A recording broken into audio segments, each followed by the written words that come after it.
Good morning, everybody. I guess we can safely say happy holidays. I can't believe that time is upon us already. And today we're going to kind of switch gears from doing, script performance session, and we're going to kind of do a beginner's recording software training session. This is going to be really raw because there's a lot of people in our UVT virtual program that have never opened up recording software. So I want to kind of make it more of a beginner's thing. But hopefully, for those of you that have used it for a while now, we'll pick up a couple of tips as well. Or and maybe we're just tricking everybody into believing we're going to do this, and we're going to spend 2 hours practicing medical narration. Oh, Lordy. What? Who would rather do that on a Saturday morning, right? No. All right. And is everybody in or is anybody pending? We'll probably have some latecomers, but there's one right there. I see. At the moment, everybody is in. Okay, great. Because I'm going to go to the screen share and show you Adobe Audition. So I want to talk a little bit about recording softwares and dispel any rumors that you might read online. First of all, you can use whatever brand of social, or I'm sorry, recording software that you want. It's a comfort thing. There's no like one way or the highway. Sometimes we read these blogs from elitist voice actors that try to tell us that if you're not using Pro Tools, you're not considered a professional. Well, I've got words for those people, and they're all with 4 letters. So it's absolutely not true. It's a comfort thing. Every recording software, whether it be Adobe Audition, Reaper is another one, and you can write these down because you can Google them and explore and do some research on all these. Adobe Audition is my favorite, but I'm biased because it's the only thing I've ever known. I learned how to use it back in my radio days when it was called Cool Edit Pro. Audacity, how many people are using Audacity? I imagine quite a few of you because that's the free software. And I'm happy to report that just because it's free, it doesn't mean that it sounds like shit. All right. That's another bad rumor that if you don't get a paid software, that you're not going to get the sound that you're looking for. Audio is all about the recording gear that you use and the treatment of your room. That's what makes the difference. You could, you could get Pro Tools and have a shitty setup and record in a big giant room with high ceilings and hardwood floors, and it's going to sound like hell because you're not in a well-treated recording area. So the recording software again makes no difference. All right. You know what the hell? In the chat area, why don't you tell us where you're attending from today? I always like to know where people are from. I mean, a lot of you are, I should know this by heart already, but it's always nice to know. And we'll definitely have plenty of time because this is going to be relatively short today. Everybody's busy with the holidays, and I would like to make some room for some Q&A. So if anybody has any voiceover related questions, you can always type them in the chat. And Ann Gwynn, our award-winning moderator of these classes, will keep track of all the questions, and we will do some Q&A at the end. We're just going to check my email real quick and make sure that everybody got the link. All right, I think we're good. All right, so I'm going to do a screen share. You'll probably see it right there. Oh, I got to add audio to it. 1 second. One moment, please. I got to share my sound. Okay. All right, so this is Adobe Audition. It doesn't look very exciting when you first look at it. This is, in my opinion, of the paid recording softwares, this is the most user-friendly because it is more kind of tainted towards not only voice actors but musicians. So, I mean, it still has a lot of stuff that Pro Tools has. Pro Tools is really a recording software for bands. It's not the most voice actor friendly recording software. There's a great, how many of you are, well, actually, I shouldn't say Mac users because now Twisted Wave which I think is the number one most user-friendly DAW out there for both PC and Mac. Anybody on the call using Twisted Wave? I guess I can't really see the grid right now, but check that one out because it's the first one that I've ever seen that's really more geared towards our industry, and there's not all these distractions. Pro Tools is great. It doesn't work really well with my brain, but there's just so many menu items and the drop down and just shit that you're not going to need that's going to get distracting for you. And Adobe Audition is kind of guilty of that too. But I'm basically going to go through this today and show you just some basics to kind of just get you going on recording. Now, at the end of this class, you're not going to be able to produce your own video game character demo. It's not going to be a class like that. It's not that complex.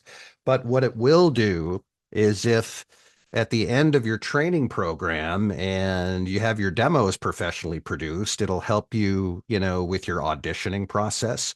Or if you get booked for a gig from a client, you'll kind of know what to do. So this is Adobe Audition. So I'm going to, looks like Josh is a little late. I got him, man, because he popped right on the screen there. I'm going to show you how I record. So this is this is what we call the waveform screen. Now you'll see here, this is a multi-track screen. I'm going to flip to that in a minute. A lot of you will see this when you open up a recording software. This isn't really where you should be recording from. I use this when I produce commercials that need background music, sound effects, and then all my demos too. Those of you that already have demos that UVT has produced, aka yours truly, the demo producer of the team, I will use the multi-track screen to do those. But if I'm just recording, and here's the good news as well, most of the time, and I mean 90% of the time, especially in this era of the voiceover business, you're not going to be asked to produce anything. They're just going to want your raw voice, no compression, no processing whatsoever. And then they have somebody, I'm talking they meaning the client, they have somebody on their end that will produce the commercial.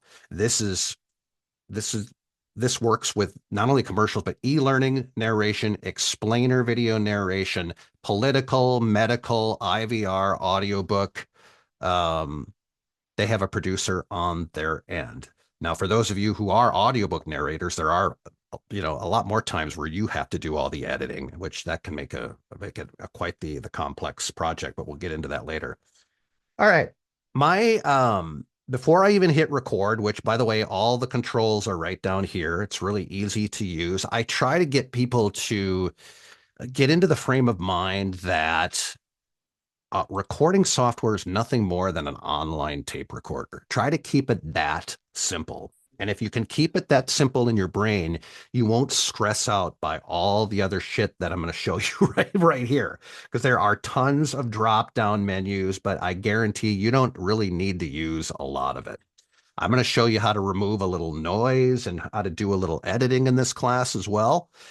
Just kind of some basic editing, because even if you send your file to a client where they're going to produce the project on their end, if you stumble over your words and you let the F-bomb drop, you don't want to leave it in your recording file like I did with my Subaru client. That was a fun day. Thankfully, she's the coolest person on earth, and I already had a 10-year relationship with her, and she laughed her ass off when I did that. So, but that was an error on my part because I forgot to edit my mistake out. And Gwen, I should have saved that file and shared it with everybody. It was such a professional read, and then suddenly I stumbled on this word for the fourth time, and then you know what happened after that. All right, so here is the basic waveform screen. I'm going to hit record, and I have a setup. I use the Apollo Twin preamp that powers an MK416 microphone. So the Apollo Twin comes with an online interface as well. So I have all my settings already pre-done. So everything is set up. So I don't really have to do a lot in post-production after recording. Now, those of you that have like Focusrite, Scarlett's 2i2, 8i8, whatever model you have, sometimes you have to go in and normalize the audio or fix it up a little bit.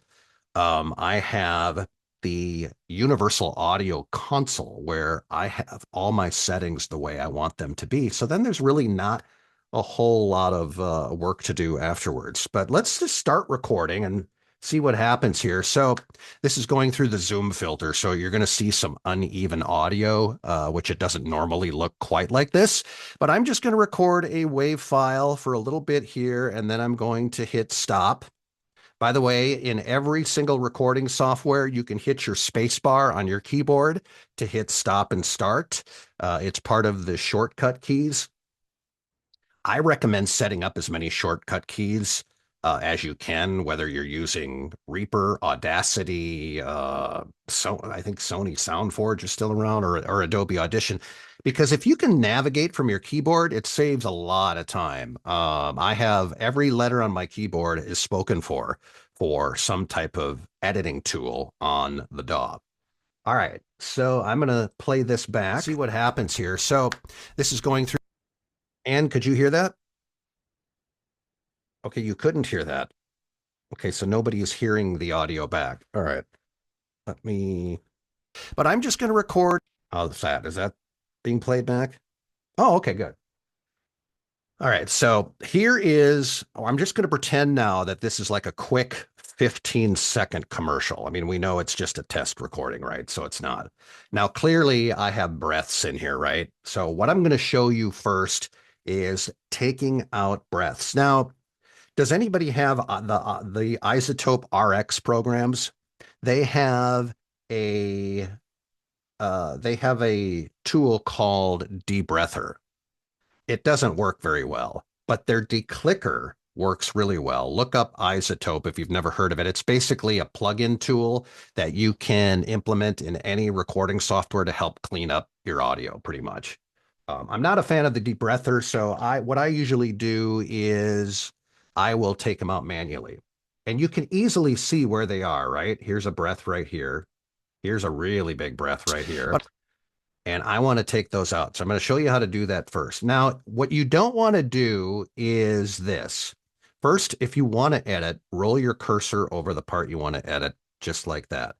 But what you don't want to do is, and by the way, your drop down edit menu is right below edit. If you don't have any shortcuts, just use the long way. That's okay. It still isn't going to take you that much time. But I'm going to hit cut. And that didn't work. Hang on a minute. All right, there it is. Now it's cut. Just a delay on an audition. But see, here's the problem. It's here. So this is going, it gets real choppy because the next piece of dialogue is so tight with what you said the first time, right? So it doesn't sound natural, especially if you're doing a conversational type commercial. So what I'm going to do is I'm going to undo it. Thank God the undo button has saved my life a million times. I'd like to undo a couple of years in my life. Does anybody ever feel that way? I'd like to undo 1985. Is that okay? All right, so I'm going to hit undo cut audio. And by the way, my shortcut for undo is the letter Z. So, but in just for this class, I want to show you the drop-down menus because you can't see my keyboard, obviously. So what I'm going to do is I'm going to put my cursor over the breath, and then I am going to hit silence. I'm going to put some silence in there, and you can see that right there. See, now I have this huge space, right? So this doesn't sound very good either. So now I have this huge gap, right? So what you want to do is you have to close it in just a little bit, and do some cutting. By the way, this class is being recorded too. So I know this is a lot to take in one class, especially if you don't have any experience with recording software. So now this is going to sound a little more natural right here. So this is going, but now we have another problem. Can everybody hear that click? Right here is a big annoying click. It's here. So, and I'm glad it's there because now I can show you how to remove it. So very easily, this is whenever you see some frequency like this where it's like up here and down here, there's usually mouth noise. It's usually some type of a mouth click, right? Oh, and right here, it sounded like I snapped my finger. So very easy. What I do is I roll my cursor over that, and then I use a As you can see, the favorites menu is your friend. Anything you think you're going to use frequently, you should put in the favorites. You can see all of mine, and you can tell I do a lot of demo production too, because there's all kinds of, limiting and kill the mic rumble, which, by the way, this option takes care of a lot of P-pops. But right now, the magical button in Adobe Audition has always been auto heal. And what auto heal does is it'll take away either a really huge breath, a bad pop, a bad plosive, like if you're over articulating a B or P word. So watch what happens when I hit auto heal. It's gone, right? So the click is gone. It saves you so much time using these kinds of tools because then you don't have to re-record it.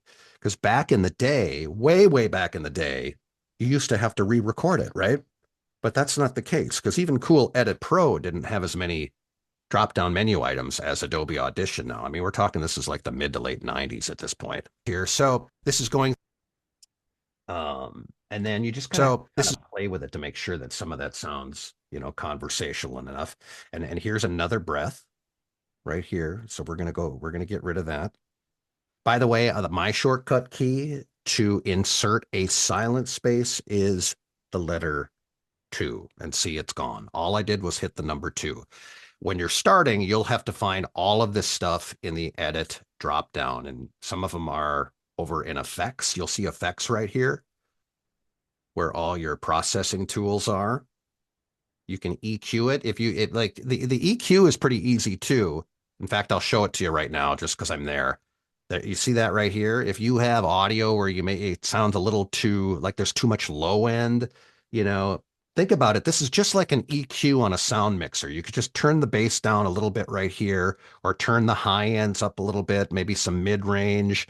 But it also has some auto choices right here, vocal presence boost, so it takes a lot of time to this is definitely recording software is definitely something where you just have to keep working at. There's also tons of YouTube videos on it. It can look really overwhelming if you've never opened up one, but trust me, after a couple of weeks, things just get easier and easier. We'll slide that together there. And then you'll see there's a little clip at the end here, and then I'm going to hit stop. Oh, actually, that wasn't. I thought that was a P pop. Let's pretend that's a big pop at the end. In fact, I'm going to just raise that up a little bit. Let's make it a big pop. Stop. Okay, now it's a thing to hit stop. There it is right there. So what I do when I have plosives, auto heal, it works, but it's not the best tool for plosives like B's, P's. So what I'll do is I'll go like this, and then I'll go up to my favorite menu, and then it's a drop-down tool item called Kill the Mic Rumble. Now think about that. Just think about what that says. You're killing the mic rumble. So anytime there's a or a b, that takes care of it. So I'm going to hit that right here. I don't have a shortcut key for this for some reason. And you'll notice it's still there just because I raised the amplitude on it quite a bit, but you'll see that it has been reduced quite a bit. Hit stop, and you can do this manually too. You'll see that stop. It's still kind of annoying. So I'll kind of go like this, bring it down a little bit like there. What's great about Adobe Audition is you have this audio leveler that adjusts the amplitude of your recording. And it's beautiful because you can sit there and go like this, like right here, you'll see, and again, this is because of the Zoom filters, because we're doing this on Zoom, but you'll see that this is much louder than this. So sometimes I just play, I can just play around with certain portions of the audio and do this just to make sure they're all kind of level. Some uneven audio, which it doesn't normally look quite like this. And there's also speech levelers, and you can normalize your audio to be at a certain level. And again, this is stuff that you just kind of have to work with. And don't overthink it, and B, don't worry about learning every single drop-down menu item, because again, you're not really going to be putting a bunch of processing on your recording, like hardly ever. You're not going to be putting any reverb on the recording and making it echo. I'll show it to you just because it's always kind of fun. Where is it here? Reverb. I always use studio reverb. I think that's the best kind, but you'll see, you know, if you're doing like a straight commercial audition, you're probably, you know, and then it reduces the audio too. So you want to normalize it and bring it up a little bit. But you probably don't want to send anybody this. See what happens here. So this is going through the Zoom filter. So you're going to see some uneven audio, which it doesn't normally. Anybody ever send an audition with a bunch of echo on it? Don't do it. They may not ever talk to you again. You don't want to do anything to your audio but make it sound good, right? And again, it's all about the equipment you're using and the room treatment in your room. It doesn't necessarily matter what kind of DAW. We call these DAWs. It's the cool term in the business, you know, for recording software. All right, so let's pretend now. I'll clean this up a little bit, get it down a little bit. Speech leveler. You can kind of watch me do this, I guess, for just a second. Speech leveler is another tool that evens everything out. It's beautiful. Like, just I'll give you an example. See how this is kind of, this definitely is louder right here. If you roll your cursor over and then you find this lovely tool called speech leveler, it will even everything out. See that? You're going to see some normal. Now, granted, the icky echo is still there, but I'm just going to keep hitting the letter Z. So you're going to get rid of all that. You're going to see some and it's gone. Don't worry now. If you screw up a recording, remember that undo button is a lifesaver. Find the undo button right here. It's under edit, and it's usually the first one here. And you can see where my shortcut keys are. You can see the letter Z is right there. And, you know, cut, copy, C. When I cut stuff, I hit the word W, not the word, the letter. But now let's pretend like the audio is ready to go. I'm ready to send the file to my talent agent client, or if this is an audition for a pay-to-play audition site or whoever the hell sent me the script, I'm ready to send it in. Now, this is really important because it's really important to follow the protocols when it comes to submitting anything audio, because talent agents are really anal about us labeling our files correctly, and they get really cranky when we don't do it because otherwise the MP3 kind of gets lost in their inbox, and if there's not a name on it, there's a good chance that the client may not even send it to the client, so it may not ever get listened to. And you know, you just did this beautiful job on this audition. You don't want to screw it up by not labeling the file correctly. So let's go over that. I'm going to hit save as. It's up to you wherever you want to save it, your desktop, your Dropbox. You can save it to wherever you want. You can save it to an iCloud folder, a Google Drive folder. You can set all that up in Adobe Audition and most DAWs really. Normally, you have to convert it to an MP3. You see this right here? It says WAV file. Now, every now and then you might get a producer that wants uncompressed audio, so you'll have to send them a WAV file, but really most of the time a high-end MP3 will work. So I'm going to hit MP3, and I have mine set at 320 kbps. That is the highest quality of audio for an MP3. It's like a level right below a WAV file. So the higher the kbps is on an MP3, the better it sounds. Now, it's really tough for the human ear to tell a difference. An audio engineer will be able to tell a difference with their headphones on, but it can be pretty tough for somebody who doesn't know a lot about audio engineering to be able to tell. So now let's talk about the labeling. We're going to just get rid of this. So let's pretend that this is a radio commercial for Folgers Coffee, right? And maybe this is an audition or a job for my local talent agent. So I'm going to label it Terry Daniel, all one word, and then I'm going to put a dash right there, and then I'm going to put Folgers. You know why? Because that's what the talent agent asked me to do. It's called following protocol. If you send it in like this and there's nothing there, you know, 5 hours later, they're not going to know that this is you because they've got an inbox full of MP3s that are not labeled. And honestly, you should get used to doing that anyway. Even if you're working directly with the buyer or a production director, it doesn't always have to be a talent agent. Or if you're just doing an audition on Voice 123 or Badalgo, you should always label your name, because a lot of people that are getting on these pay-to-play sites, they don't. And I guarantee a lot of these auditions aren't getting listening to. So very important to put your name and the name of the product. All right. So since my location here, and you can change that, by the way, to whatever you want, you can find it wherever you can browse. Again, if you want to store it in an iCloud folder, uh, that's what I do a lot of the time, but I have desktop written right here. So I'm just going to go ahead and do that. And I'm going to hit OK, and it'll go right to my desktop, and then it's ready to go. So that's really it on the regular edit screen. Now I want to show you a little bit of a trick if you're dealing with just a little bit of floor noise.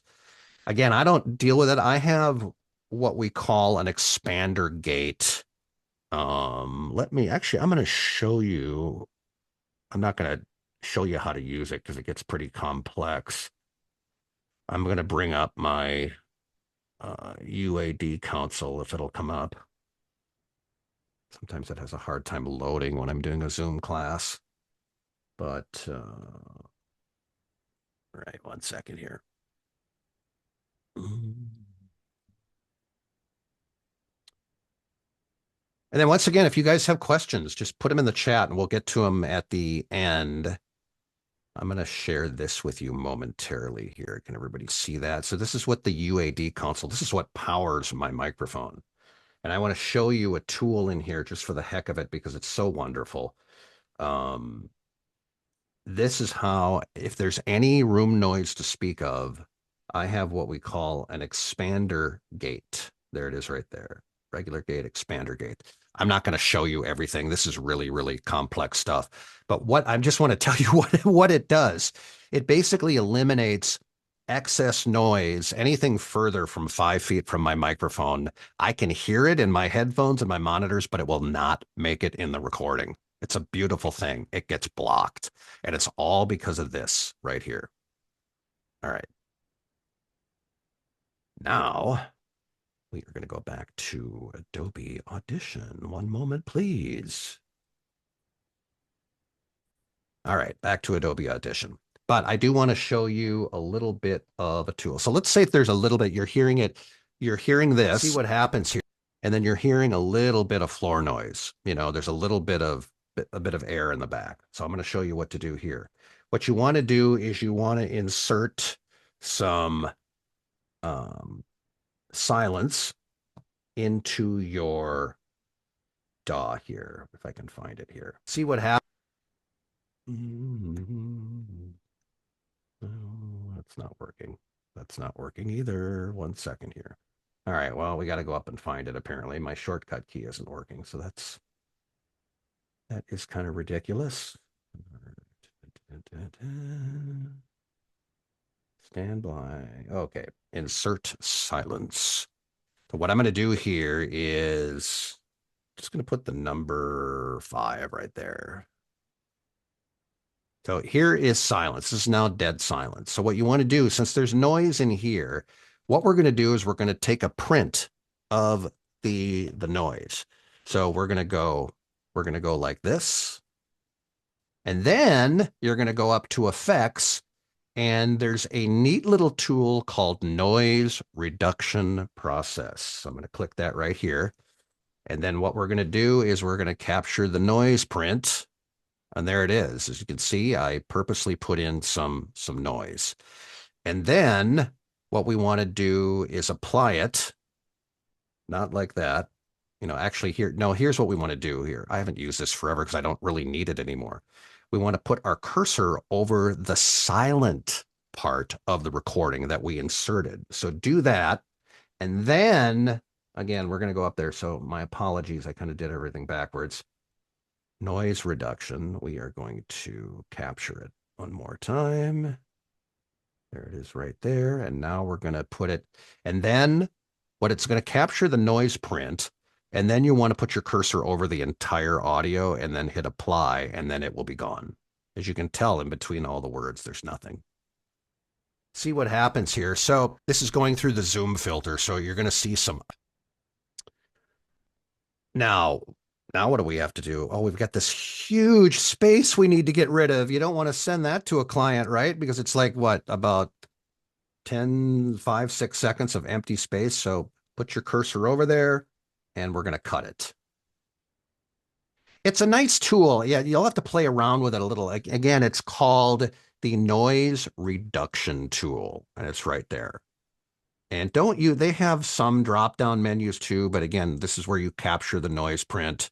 And one thing I will tell you is you want to reduce the noise by about 69, 70%. Because when you open this in some DAWs, it's going to be way down here, and that's not going to reduce the noise enough. You're still going to hear it a little bit.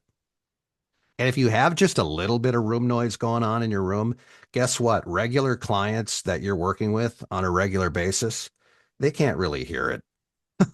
They really can't unless they put their headphones on and they crank the volume as high as they go. Plus, if they're going to add like background music, it's not really going to come out, especially if they're doing video production, it's not really going to come out. Um, so just some tricks there on Adobe Audition. We got people that are very late to the class. They're going to miss all this lovely stuff, but they'll have to watch the recording.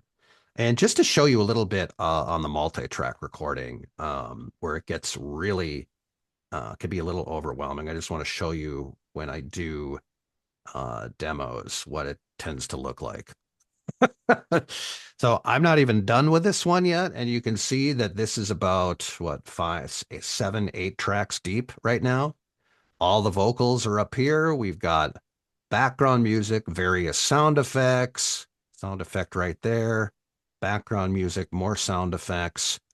I have a gate that I use up here too. It's called a hard limiter gate that will level off the audio, but we're not going to learn how to do that. I just wanted to show you how crazy my screen looks when I'm working on a voiceover demo. This is really what you need to focus on is just the basic waveform edit screen on just about any recording software that you use. And again, I hope this class is helpful, but there are some really good YouTube videos out there that can also show you how to do this stuff. So, and again, you don't have to be an award-winning audio engineer. You don't have to learn every single thing that all of this stuff. Aren't you glad we're not going to go through all the things that dynamic processing and compression? Who wants to learn how all 312 menu items work this morning? Does anybody have 6 hours? That's not a good way to go into a holiday week, is it? I didn't think so either. Yeah, so that's I'm trying to think if there's really anything else. I showed you how to get rid of a little bit of noise, adding space, taking away breaths. And sometimes, honestly, I like to be more of like an audio surgeon type. The tools are great, but sometimes the only way to get rid of anything is by doing this, spreading out the file, and you can do that up here. Of course, I have a good old fashioned roller on my mouse because I hate the Magic Mouse from Apple. I love Apple except for the mouse. You use this to spread it way out, and sometimes you can find stuff in here that you can take out. Like this right here is annoying. So we want to audio heal it, right? Now it's normal. You can tell there was some mouth noise in there. Like you can tell there's some mouth noise in here. Here's some mouth noise. Here's some mouth noise. Here's some mouth noise. Isn't that fun? And then you already saw the click, the big click. The key is, especially for and this is a bad one right here. Look at this. Here we go. Put that one down a little bit. If you don't have like a preamp, like I have like an Apollo or an Avalon, for example, where you get the console with it and you can get the expander gate. Obviously, a Focusrite doesn't have an expander gate built in.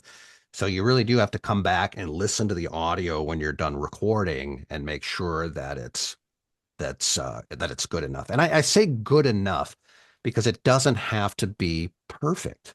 I'm not trying to sell you on mediocrity. That's not what I'm doing here. But again, most regular clients aren't going to be able to hear just a wee bit of floor noise unless they put their headphones on and they crank up the volume as high as it'll go.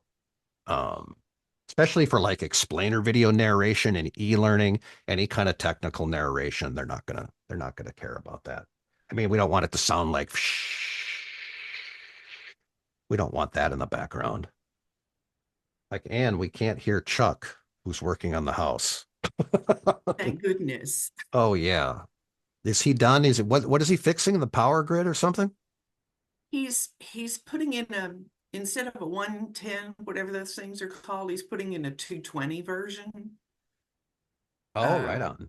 for a special plug-in Well, thing. he should have come on to the class and show us all to do how to do it. No, it's fine. All right. Well, that's kind of it for now. I'm gonna do later on, maybe like after the holidays, I'll do more of a kind of an advanced Adobe Audition class where I show you multi-track recording, kind of like the demo I showed you. Um, but yeah, and if people have questions in the chat, I mean, we've got a lot. We've never Oh had this yes. much time for Q&A, so I'm very happy. Because Oh I'm always yes. bummed we always run out of time because I talk too much. So why don't you pull some questions up and then we'll get going on them. Doing that now. Um, Awesome. okay, and I'm just gonna give them to you in order that they were put in the chat.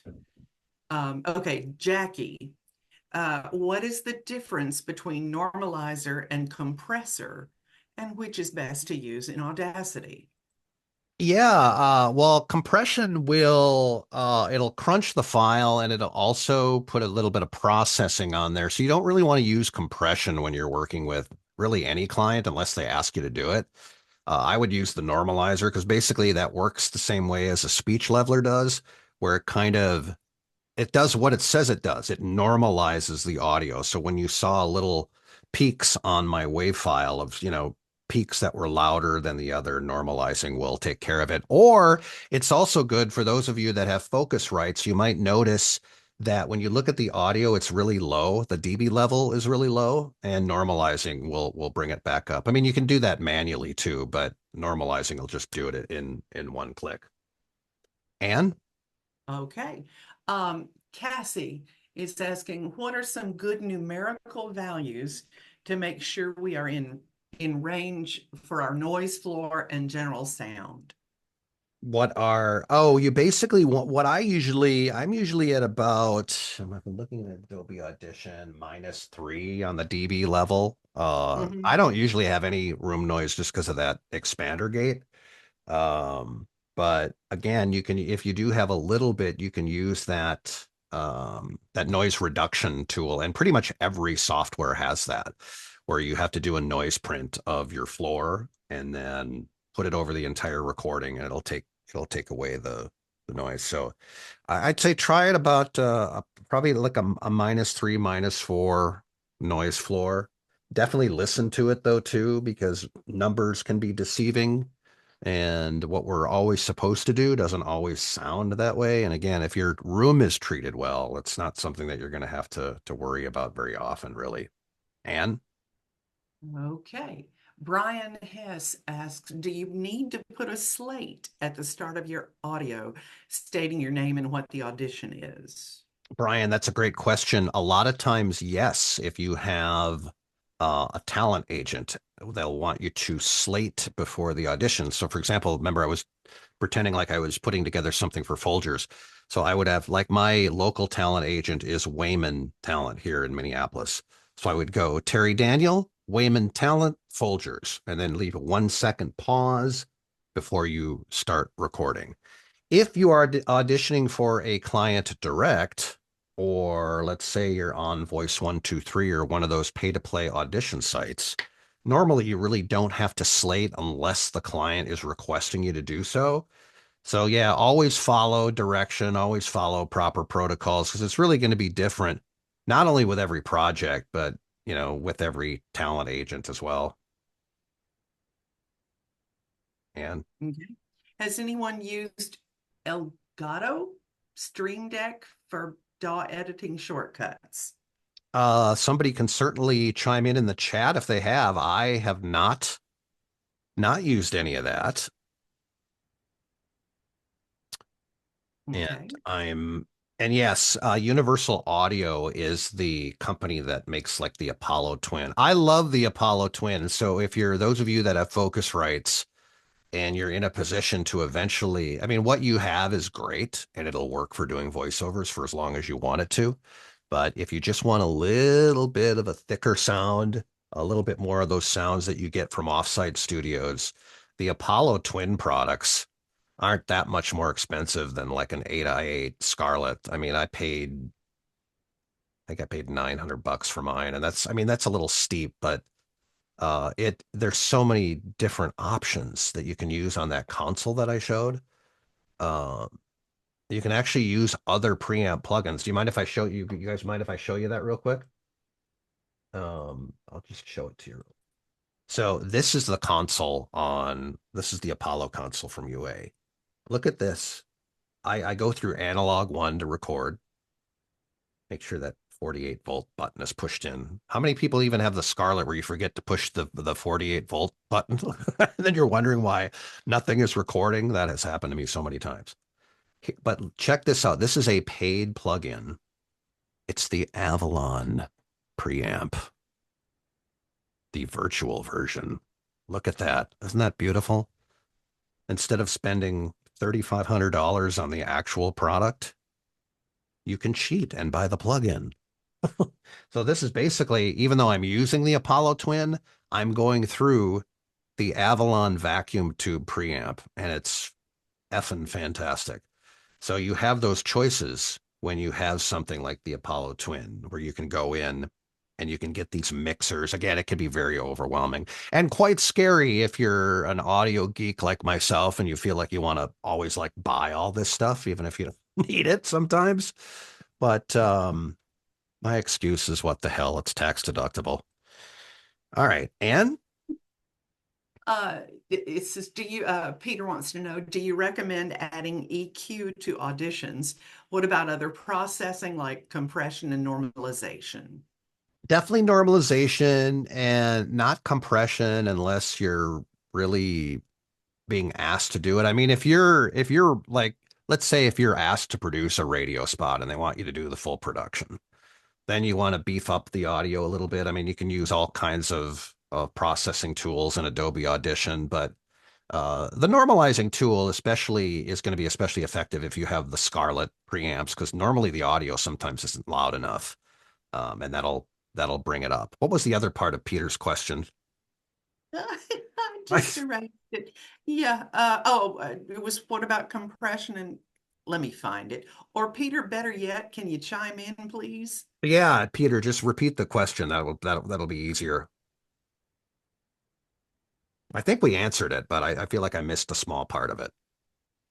Maybe not. All right, I think we answered it.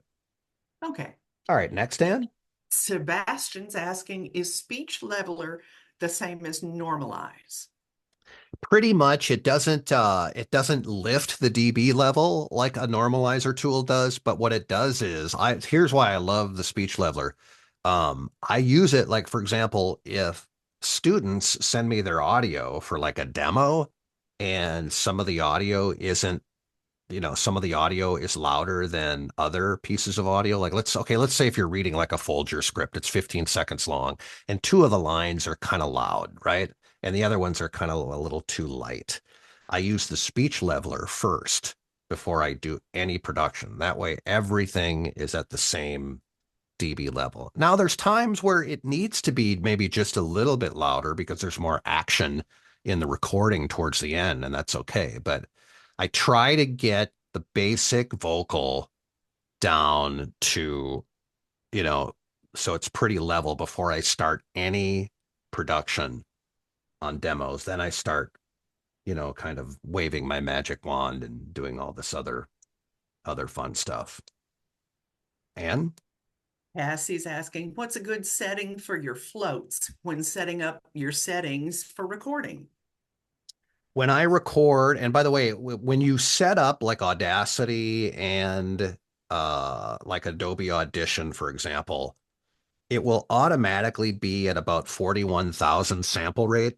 Sample rate it's the number of samples taken from a continuous signal to create a digital signal. So 41,000 is pretty good.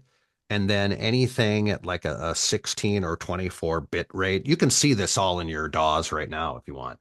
That's basically what I record in, and that's what I save everything in. So I think that answered her question. Mhm. You don't wait, what you don't want to wait, and every now and then, I think Reaper has had issues with this. Sometimes when you start recording, it'll be at an 8-bit mono. 8 bits way too low because then it'll sound like an on hold message right through your monitors or your headphones. I mean, it'll sound like a phone speaker, and you definitely don't want that unless you're looking for an effect in a commercial where you want it to sound like somebody's talking through a phone. That's a whole different thing. But all right, do we have more, Ann Gwyn? Huge, yeah.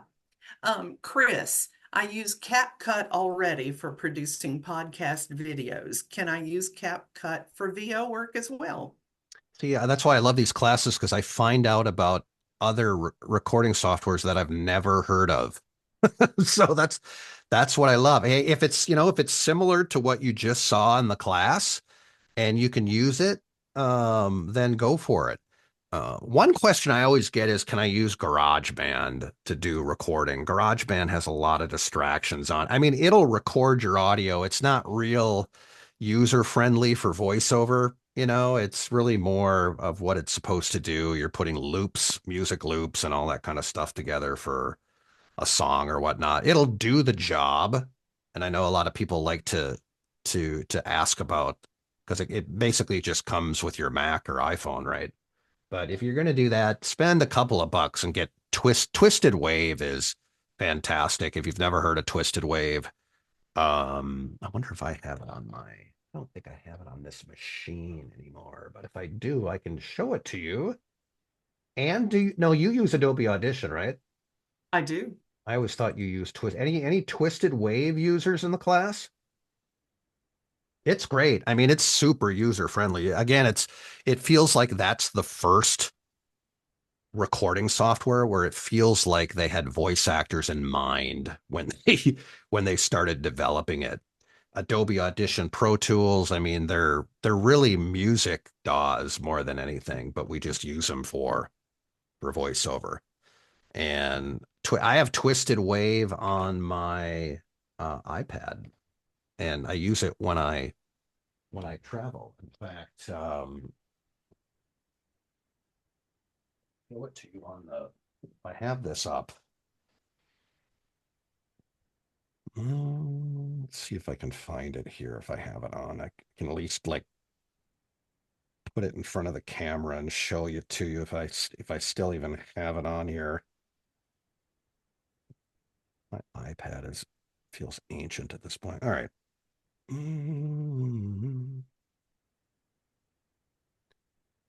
All right, this file is terribly, I mean, it's totally distorting, but you can kind of see what it looks like. That's Twisted Wave. It's very Mm. simple. Probably not going to be a great picture of it. But you can look it up and all the controls are at the bottom. I only use it on my iPad when I like take road trips. I use an Apogee in the car that I record into because the SUV is going to sound better than any hotel room or tent if we go camping or anything like that. Because think about it when you're in a car, as long as thank you, David Lyons. There's a perfect screenshot for it. That's Twisted Wave right there. Uh, Acoustically, that's the best place you can go when you're on a trip is in your car and record. Don't try to put pillows up against the door in a hotel room and try to put the mic in between. You're going to have a lot of issues. You're still going to have a lot of noise and hallway noise. Best if you just go out in the car, as long as you're not driving at the same time. And Okie dokie. Sebastian says he has his home office class up next. Says my room is properly treated. So what ways can I maximize this class to best use our time? repeat the question.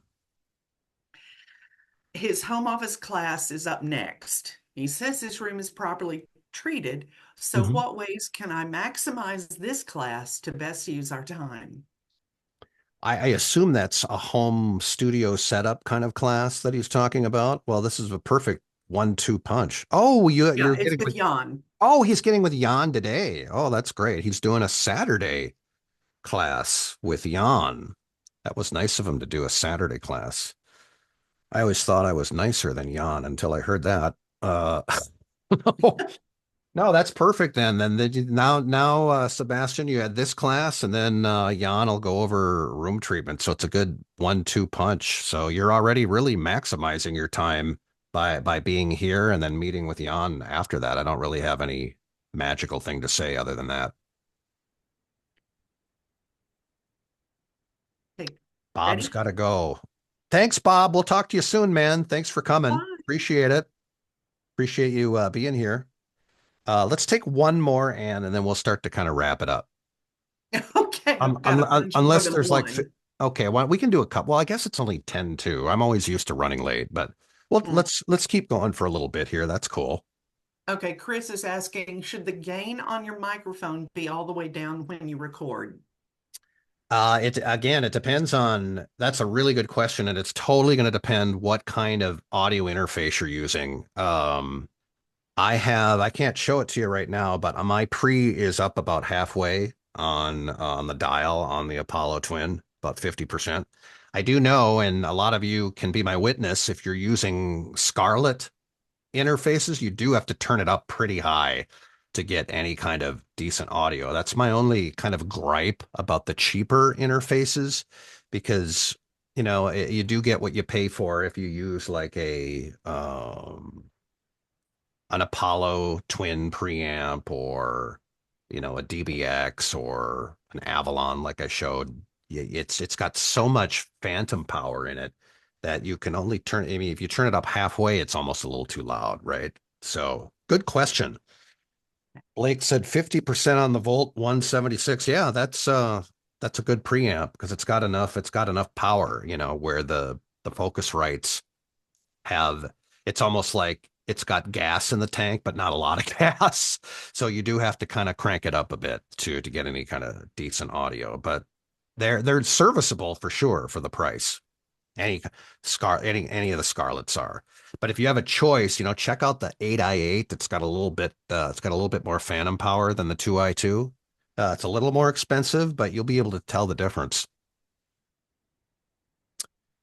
And Gwen. Courtney's asking, do clients use Source Elements Nexus very often? She has a free subscription. Oh, for Source Connect?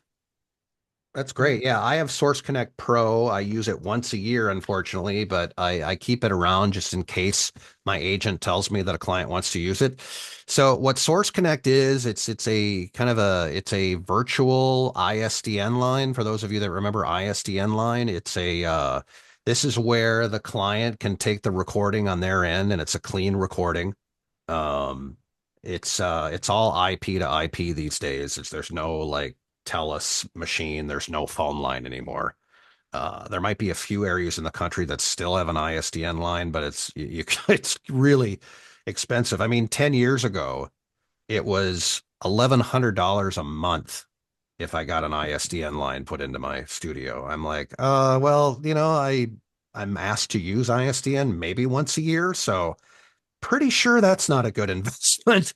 But again, now we have all these different tools like Source Connect where it's IP to IP. So um, the good news is if you're working with clients direct, and that's going to be the bulk of your voiceover work, really without agency representation, you're probably not going to need it very often unless you're using it like Zoom. I mean, you can use it as a Zoom tool too, but we have Zoom for that. So why pay for Source Connect? But um, a lot of talent agents on around the country will ask you to get it so they can book you with any client in the country. And it is pretty sweet when it works. I don't use it very often, but there's a client in LA that hires me to do stuff, and I record from here, and I don't even record it because it's through Source Connect. They take all the recording on their end. So it works pretty sweet. So if you're not getting a lot of requests for it, I don't think, and I think you can get I think there's a standard Source Connect membership that you can do for free, but I have Source Connect Pro, I think. Or no, Source Connect Standard is a paid subscription too. Basically I have it for that one client, and if I didn't have that one client, I would probably just cancel it, honestly. Because most of the time you're just going to be working with clients direct. Where now live directed sessions, that's a little bit different than them taking the recording on their end. I do a lot of live directed sessions on Zoom where I record on my end, and you can do that even on a speakerphone or have one of your Apple Pods, AirPods in. If you're doing the recording, then you don't need Source Connect. If they are working with an engineer at an LA or New York studio and they want to record you on their end, then Source Connect would be definitely a great product to get. And Greg's asking, how about cutting and pasting from the master track to another track to edit down to just usable VO? copying and pasting from, why would you have to copy and paste it? So why would you have to do that when you can just do it right on the edit screen? Or did I misunderstand the question? Uh, My brain's in holiday mode, which means that my ADD is I, acting up. So yeah, to another track to edit down. Yeah, I don't know. Greg? let's have him. Oh, Oh, he's so he doesn't have to mess with the master. Um, and I'm still confused. Let's and hit You want me Greg's to say, question one ask the more time. question? All I'm saying is, am I wasting my time by cutting and pasting into another track because I'm too anal about it and feel like I'm gonna do something to the master, which therefore erases my master recording and I got to redo it. But you really, Greg, great. I'm glad. Good to hear your lovely voice, Greg, by the way. You really don't have to record in the multi-track. I would just stick to what I'm doing here on the edit screen, so it's all one track. Uh, Right. but Well, that is what I do, except for when I'm done and I'm trying to because I'm doing a directing session, so I'm eliminating all of the content for which I'm just jibber jabbering back and forth with the director. I just put it into a different thing. So it's probably not the best question in the world, but I'm being over anal on it so that my master always stays clean, and then I always have that to go back to take oh different. yeah, I see what you're saying, because you don't want all the gibberish to be in the recording, obviously. Right. So I'm just cutting and pasting it down to another track, saving that, and then sending that wave file. And as opposed to doing all the edits onto my master, because if I mess that up, then I got to re-record it.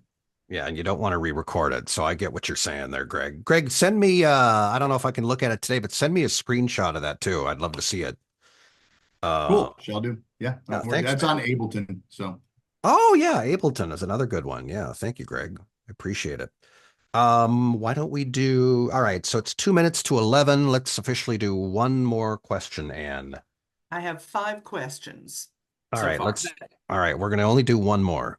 Okay, Blake, ACX standards, are they necessary for all audiobooks and e-learning scripts?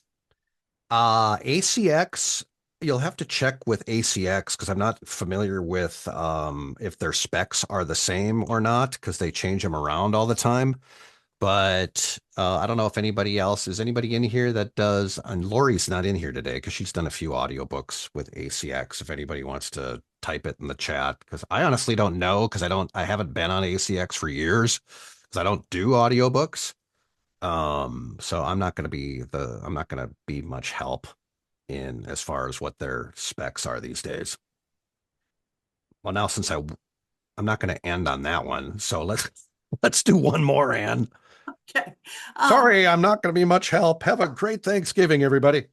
Yeah, happy turkey. Yeah. Kristen's asking, how is your space treated? I see lots of people with vast soundproofing and tents, etc. Is it really necessary? Yeah, it is necessary, especially if you have high ceilings and like a hardwood floor and a really big space. This is a relatively large room, so I use sound panels. You see red ones in the back, but I have them in front of me and on the side as well, and they work like a charm. I also have a big shaggy rug underneath me because we have hardwood floors. It's a 100-year-old house. So there's a lot of noise and the ceilings are pretty high and I do have panels above me as well. But remember, I also have that lovely expander gate tool in my UA console that will block a lot of that noise. But that still doesn't mean that I shouldn't treat my room. So yeah, clients tell me the audio's great, so I believe them. But I really like, check out those panels on the back wall. Arlex foam is really nice. You can get that at any Guitar Center. Strips of Arlex foam. And oh, there it is, Greg. I'll take a look at that later for sure. Ableton, yeah, Ableton's another really good, relatively user-friendly software to use. So good stuff. Yeah, I know this can be very overwhelming, especially for those of you that haven't really explored any recording software, but I do have good news for you. It gets just like anything else in life, the more you kind of mess with it, the easier it gets. And again, you don't have to know very much. I mean, a little editing, a little cutting and pasting, and you don't, because again, 90% of the time we're just recording the script and then we send it along to a client that does all the production on their end. So, good stuff. Have a great weekend, everybody. Happy Thanksgiving as well. Next week is kind of a light week. I'll be off the grid for most of it, just like the rest of you. And this will be a good class to watch the recording too, because for those of you that were either late or you want to kind of brush up on what we covered, definitely watch the recording of this as well. Oh, you know what? We need a class picture. You thought I was going to forget. When I count, those of you that are not on webcam, can you jump on webcam just for the class photo? This is the most important part of the class, right, Anne? I mean, screw everything else we just learned. Well, It's of all course. about the photo at the end. Come on now. All right, when I count to 3, I want everybody to wave and smile at the camera. Ready? 1, 2, 3. All right, perfect. Thank you, everybody. Happy Thanksgiving, and we'll talk to you really soon. And thank you for the moderator help. I really appreciate it. Sure. Talk to you soon, everybody. Bye.